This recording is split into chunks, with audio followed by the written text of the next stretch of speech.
Welcome to Hobby Clubhouse, with a look back at Bandai's Plastic Model Kits Catalogue from all the way back in 1995. This catalog is my very own that I bought way back when I was small, and fortunately, I took care of it just well enough that I still have it to share with you today. Bandai used to release these catalogs every year, and as far as I know, they released their last one in the year 2000 before they stopped making these altogether.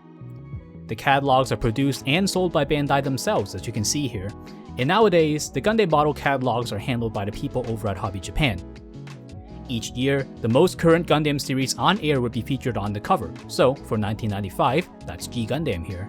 Specifically, the cover features the 1:60 scale HGEX God Gundam, which is a kit I had and loved at the time. On the back of the book, we can see that the book was actually finalized on October 6, 1994, so the catalog isn't inclusive of the title year 1995. Now, to give you an idea of just how far Bandai has come in the past 25 years, this tiny book has all of Bandai's then currently in production Gundam model kits. That's it. All of it is in this little book. In comparison, here's my 2016 Gundam model catalog from Hobby Japan, which says there are over 1,700 items covered inside. That's how much the catalog has expanded over the years, which is insane. But I'm sure you want to have a look inside. So, let's flip through the book together. The featured series is always at the start of the book, so here we see once again the HGEX God Gundam, and then we have the three HG-1100 mobile fighters, the Gundam Maxter, Dragon Gundam, and then Master Gundam. The poor Gundam Bulb and Gundam Rose only ever got a 1/144 non-grade release, so even up to this day, there's still no other models of them. Come on Bandai, when you're done with the 5 Wing Gundam leads, can we have these? G Gundam continues with another 2-page spread selling the top-of-the-line HGEX Shining Gundam, which I also had. As of this catalog, the 1/144 line was only up to Gundam Spiegel, so the Rising Gundam and the Devil Gundam weren't a thing yet. Next is yet another 2-page spread taken up entirely by the God Gundam. Everyone loves the God Gundam, so Bandai's telling you that they have a kit for whatever price point you have in mind. Flipping ahead, we get the Universal Century timeline with all the series covered by model kits. I believe this was a standard thing with every year's catalog, so if you had any one of these from any other year, you see some version of this timeline with slightly different information from this one here. You can see here that the 1 Year War has an overwhelming 98 kit that tops the chart in volume. On the lower end, we have the Stardust Memory with 5, which is tied with the Gundam Sentinel, which also has 5.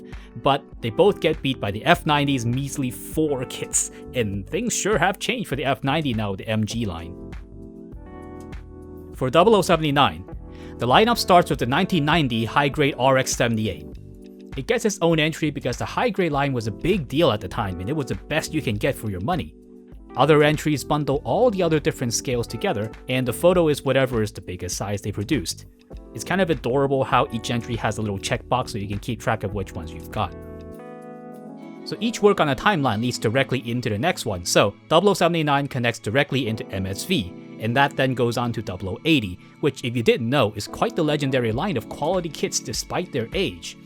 But those lead directly into the worst with the old Stardust Memory kits. Now you can't see how hideous they are right out of the box here, so the catalog can't really show you the duds from the gems.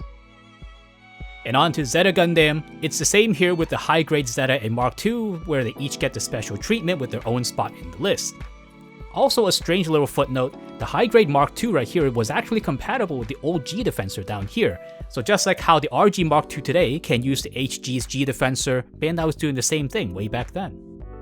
And moving right on, we're now up to the Double Zeta era, with the HG's Double Zeta again getting its own spot. Also, the full armor Double Zeta was sold under the Gundam Sentinel line, and officially this is not the Foz, but rather some bizarro white full armor Double Zeta. Something else the catalog doesn't let you do is know which of the kits have alternate builds, like the Regelgu here, which is actually a remold of the MSV Gelgu cannon, and it has the entire kit right in the box. The same goes for the Gazu L and the Gazu R, which gives you all the parts for a Garibaldi Beta. I mean, maybe they didn't have space to do that here or something. But beyond the F91 and the silhouette formula on these pages, we arrive at the Victory Gundam, which was then the most recent UC timeline series, so it still gets its own 2-page spread, despite the series selling really poorly. I mean, hey, Bandai really tried their best.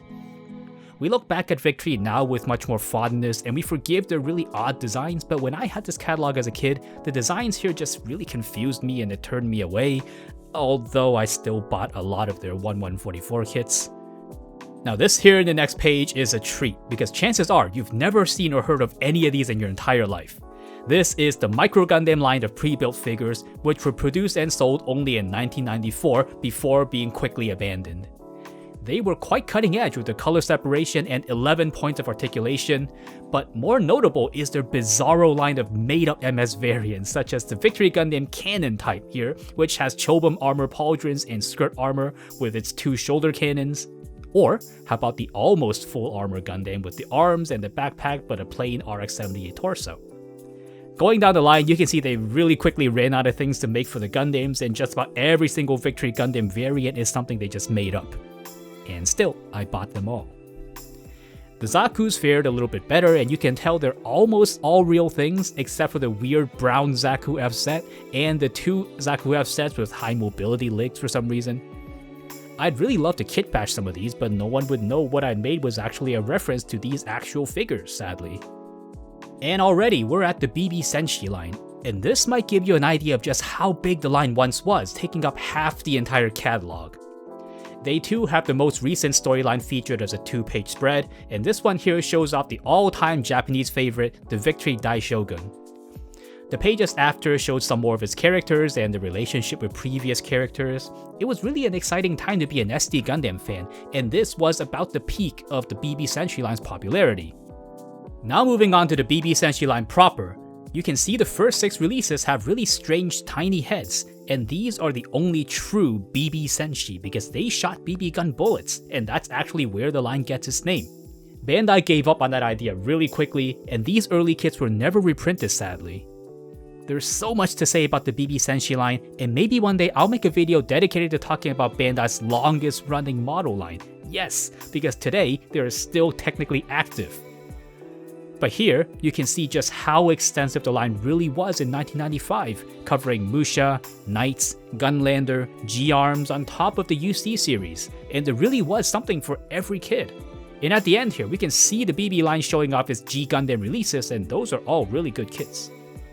The next pages here are for a small spin-off branch of the BB Senshi called the Chibi Senshi, which are further downsized kits with even simpler constructions and even lower prices.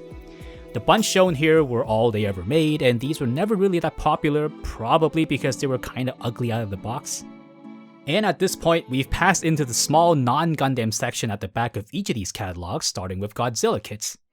Now these things were quite the premium products for their time, and Space Godzilla was the upcoming film at the time, so of course you can see a kit featured here. On this page, you can see what the big deal was with these kits. They have an inner motorized skeleton and a soft rubbery skin you pull over it. King Ghidorah seems like a crazy thing to make a motorized toy out of, so of course they made it. Everyone likes King Ghidorah. Then we have the more classic pre-Heisei era Godzilla, and then there's also a tease for Gamera, though if I remember correctly, they never released this and they didn't even have any photos of the prototype product here anyway.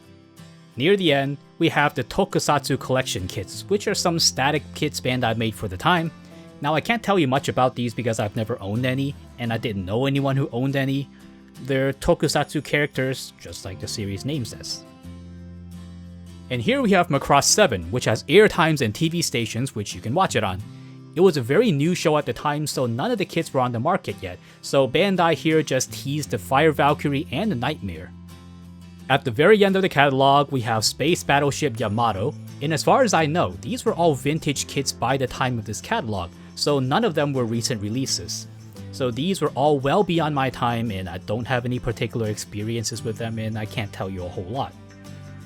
Lastly, we have these funky looking toys called Knuckle Fighters, which are remote-controlled boxing robot toys. Now these catalogs will feature 1 or 2 toy products at the end like this one, and they don't really have anything to do with Gundam or model kits at all, and they're just whatever Bandai was making at the time and they thought you might like. I mean, I never bought them, and apparently neither did anyone else, because I remember seeing these things on store shelves forever. And at the true end of the catalog is a comprehensive list of all the Gundam products featured in this book for your bookkeeping needs. And that's the whole catalog for 1995. I can't say enough just how important this book was in making me into a Gundam model fan, and I hope this is something new and interesting for you too. Most of the products in here may not be that exotic because Bandai still regularly reprints almost everything in here, but that's a crazy concept when you think about it. Nearly every single item you just saw in this video is still on sale in some form through retail. But anyway, thank you so much for going through this catalog with me. Be sure to hang out with us on social media with updates on upcoming videos. Links are also in the descriptions down below. Or hang out here a little bit longer with one of these other videos. But before you go, don't forget to like, subscribe, and hit the bell icon to be notified of new videos from Hobby Clubhouse, and I'll see you next time.